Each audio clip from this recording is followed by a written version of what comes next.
小預算又想揾種式兼備嘅翡翠，今日要幫福建嘅徐小姐揾一件翡翠，佢個女明年就要高考啦。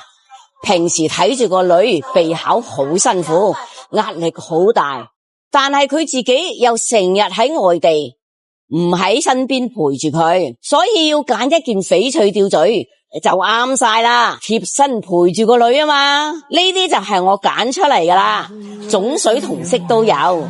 不過徐小姐諗住個女畢竟仲係學生，唔想太張揚，揀種水貨好啲就啱晒啦。呢個福斗就最適合徐小姐個女啦，種水通透，色又唔張揚，福斗又圓潤飽滿，仲有連中3元4季平安嘅好寓意啊。你哋平時想買翡翠，但係又唔知點揀嘅，就問漣漪啦。漣漪畢竟做咗30幾年啦，又係源頭貨，唔使擔心價錢問題。仲想揾咩嘅就打喺評論區啦。